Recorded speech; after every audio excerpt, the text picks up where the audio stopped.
생명의 떡, 영혼의 잔, 우리를 위하여 내어주신 그 사랑으로 지난 반년 동안 하나님의 은혜로 살았습니다.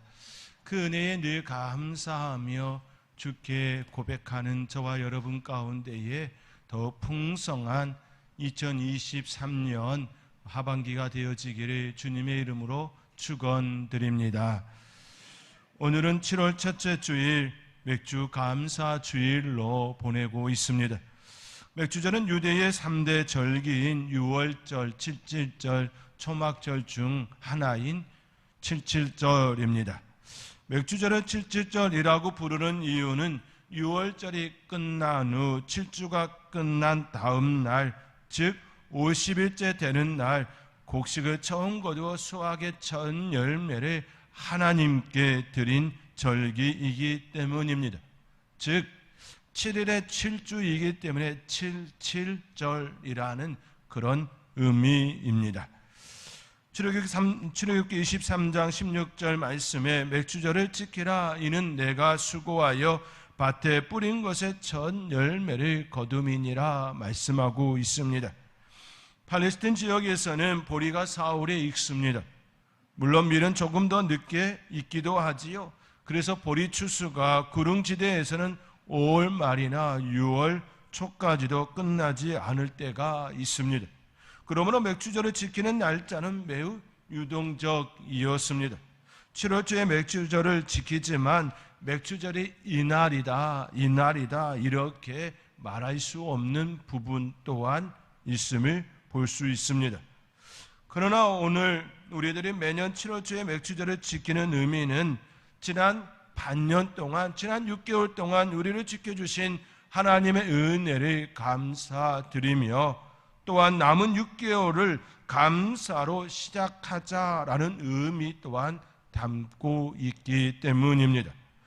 우리가 사는 모든 것이 다 하나님의 은혜이기에 그 은혜를 마음에 새기고 그 은혜를 따라 살아갑시다. 그 은혜를 따라 살아갑시다라는 의미를 담는 절기입니다. 이는 현대인들의 생활 패턴에 따른 모습이기도 합니다. 지금 현대인들의 삶은 농사를 중심으로 살아가는 삶이 아니지요. 다시 말해 계절에 따른 삶이 아니라 기술이 바탕이 된 삶을 살아가고 있습니다. 추운 계절에는 난방을 하고 더운 계절에는 냉방을 합니다. 사무실에서 근무를 하고 기술의 바탕을 둔 현대인들의 삶이 되었습니다. 공장에서 근무한다 할지라도 공장에 에어컨이 가동되어져 시원하게 보내는 곳들도 있습니다.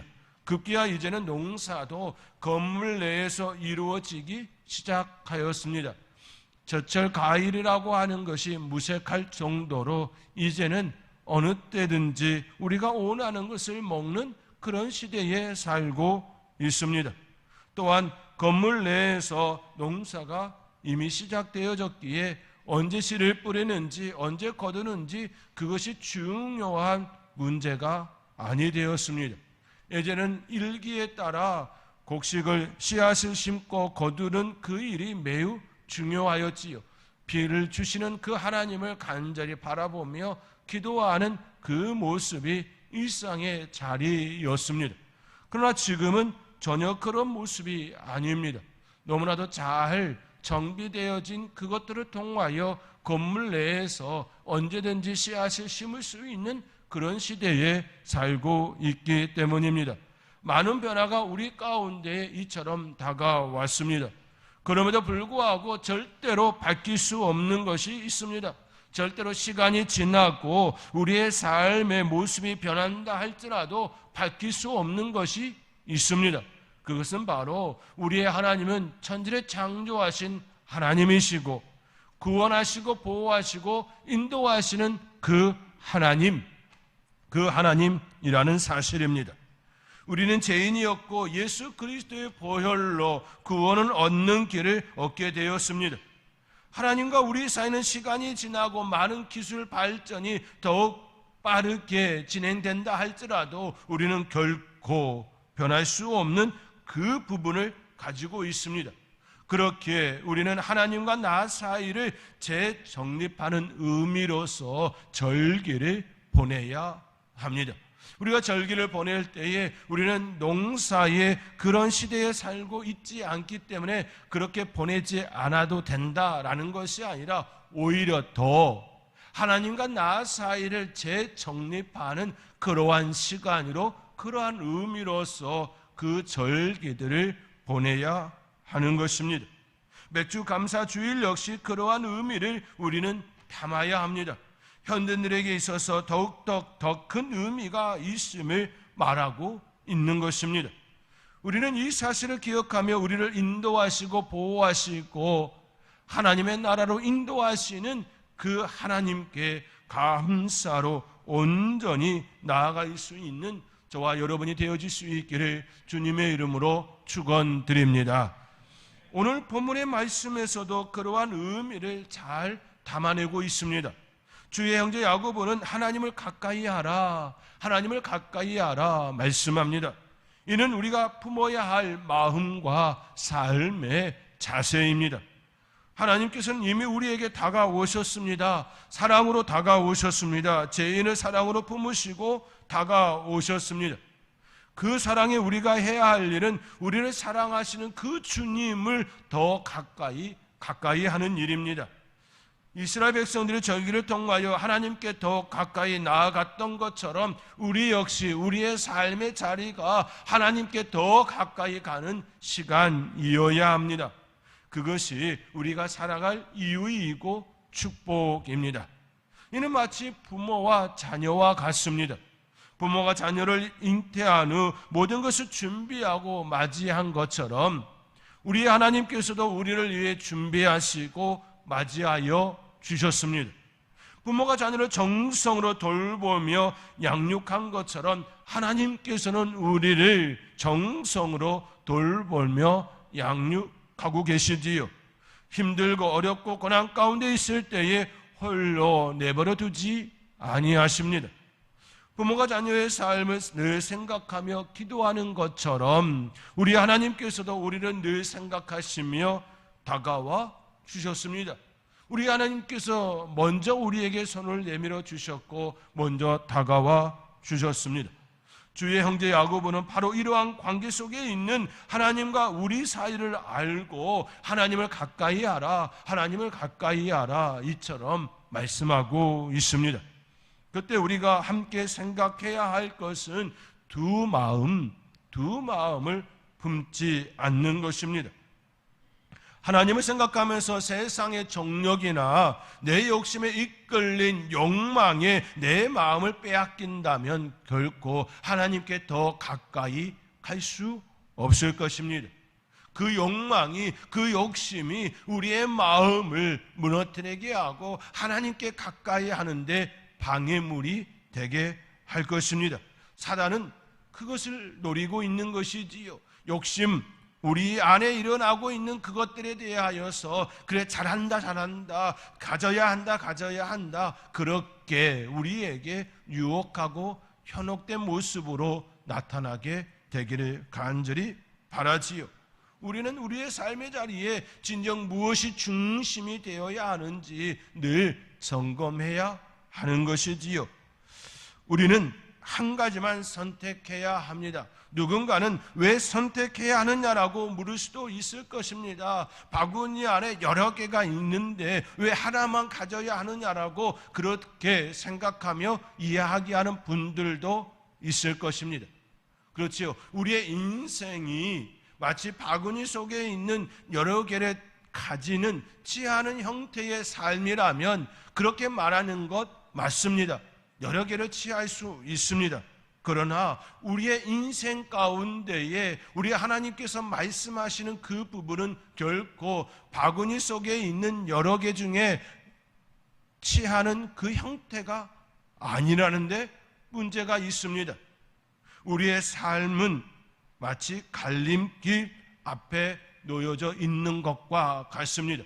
하나는 생명길이고 하나는 멸망의 길입니다. 이것이 바로 갈림길이지요. 갈림길에서는 반드시 선택해야 합니다. 생명의 길로 가든 아니면 멸망의 길로 들어서든 이 두 개의 길 가운데 우리는 반드시 선택해야 합니다. 만약 선택하지 않는다면 그 자리에 계속해서 머물러 있을 수밖에 없을 것입니다. 나아가지도 못한 채 주저앉은 그 인생이 되고 말 것입니다. 우리의 인생은 반드시 선택해야 하는 갈림길이라 이야기합니다. 성경은 이 길에 대하여 넓은 길과 좁은 길이라고 이야기하기도 합니다. 반드시 선택해야 합니다. 선택은 필수 조건입니다. 그것이 실패한 것처럼 보일 수 있습니다. 좁은 길을 선택한 것이 마치 실패한 것처럼 보일 수 있습니다. 왜냐하면 많은 사람들이 그 길을 선택하지 않기 때문입니다. 모든 사람들이 가는 길이 아니기 때문입니다. 한국갤럽에 의하면 2023년 한국 기독교 신자는 15%인 것으로 조사가 나타났습니다. 불교 신자는 66.3%, 천주교 신자는 5.1%입니다. 기독교 신자와 천주교 신자를 합하면 20.1%입니다. 다시 말해 10명 중 2사람만이 예수님을 믿는 신자라는 의미이지요. 8명은 비신자입니다. 잠재적 신자라고도 일컫지요. 그들 역시 하나님의 은혜를 받아야 될, 복음을 받아야 될 그런 예비된 신자, 잠재적 신자라는 의미를 이처럼 담습니다.